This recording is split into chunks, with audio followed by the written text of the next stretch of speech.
Just hours ago, Vice presidential nominee Senator JD Vance spoke to a packed auditorium here at his hometown rally, his first solo stop on the campaign trail with his running mate, former President Donald Trump. This all coming as a historic election enters unknown territory today. And we have full team coverage for you, starting with WCPO 9 News reporter Andrew Rowan. Andrew, you sat with a number of the supporters there and listened to Vance's speech today. Tell us a little bit about it. There were really two main themes today here, Craig, from JD Vance. First, that he understood the struggles of rural communities like Middletown, and he would use that lived experience and bring it to the White House if he were elected. And second, really reacting to that news we saw over the weekend from the Democratic Party that President Biden would not seek re-election. He says by the Democrats picking a new nominee after primary voters cast their ballot, that was undemocratic. My life wasn't all that different from a lot of people who grew up in Middletown, Ohio. It was tough, but it was surrounded by loving people, and it was surrounded by something that if we don't fight is not going to be around for the next generation of kids. When our leadership makes all these dumb decisions, we know exactly who suffers the consequences. It's the people right here in this room and the communities that we live in. I was told I was going to get to debate Kamala Harris, and now President Trump's going to get to debate her. I'm kind of pissed off about that, if I'm being honest with you. To Democrats who are disgusted by this process, disgusted by how anti-democratic it is, you are welcome in the Republican Party, where we think we should persuade voters and not lie to voters. Middletown, I love you. I wouldn't be here without you, and I will never forget where I came from. Go Middies, and God bless you guys. Thank you.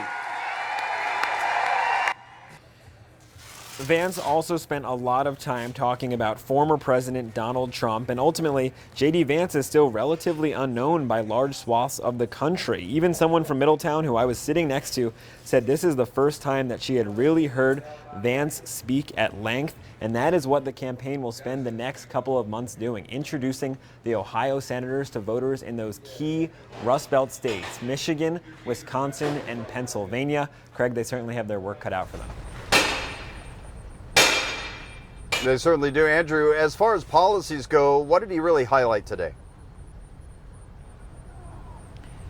Issues that this Middletown audience really cares about, bringing back and making more jobs for manufacturing and energy, ending what he called the indoctrination of the Department of Education at the federal level, and also curbing opioid abuse in Middletown and across rural communities. That is something that has been personal to Vance. His mama struggled with addiction. Craig?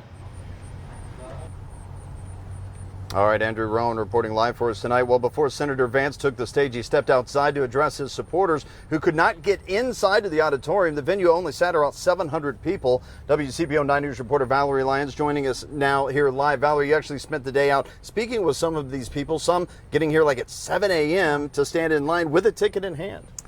They were excited to see him, but most of them were not able to make it inside that auditorium. It was disappointing, frustrating for them.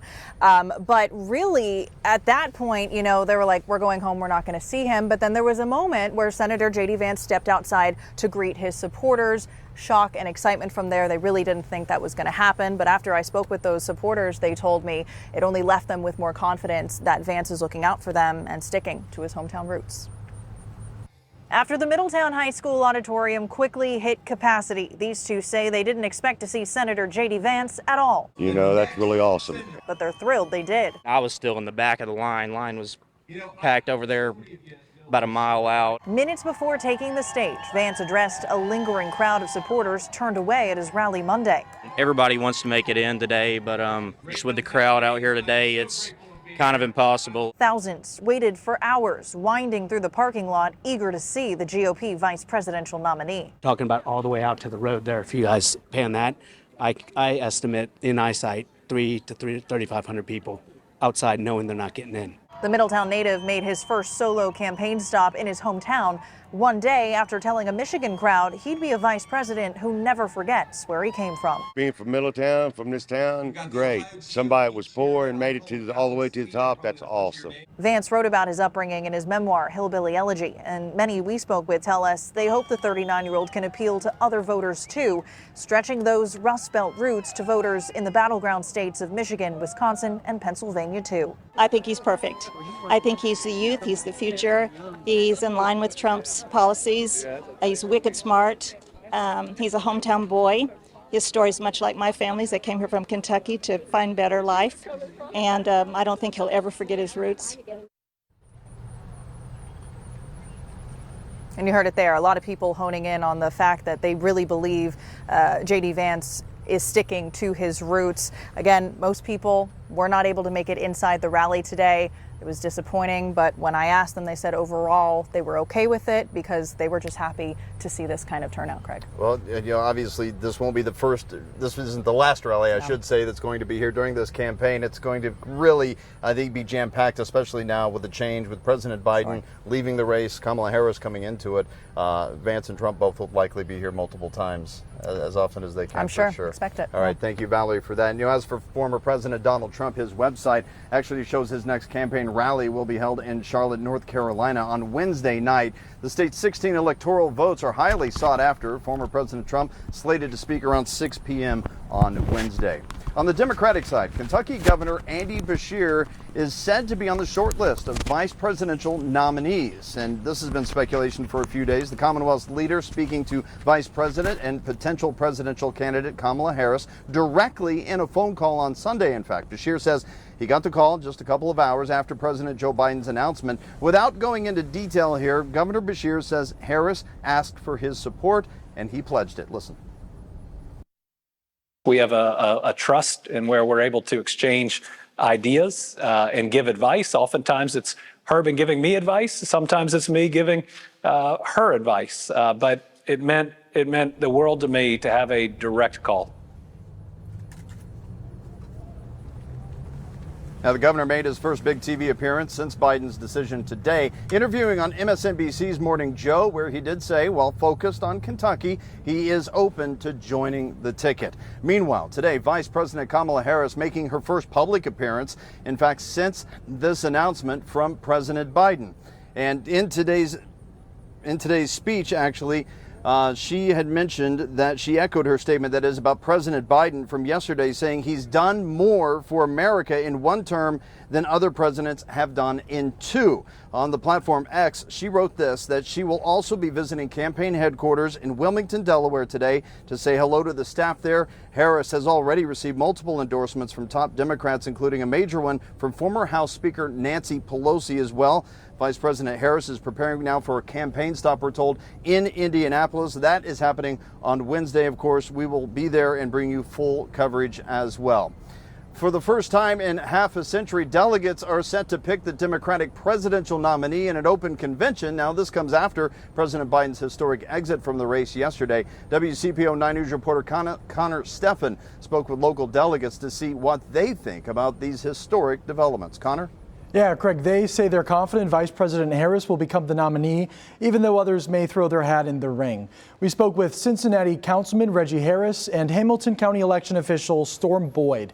They are two of Ohio's 127 pledged delegates. Both commend President Biden for bowing out of the race, calling it an act of patriotism. We asked both why they're so confident in Vice President Harris, who's recently been trailing in head-to-head polls against former President Trump.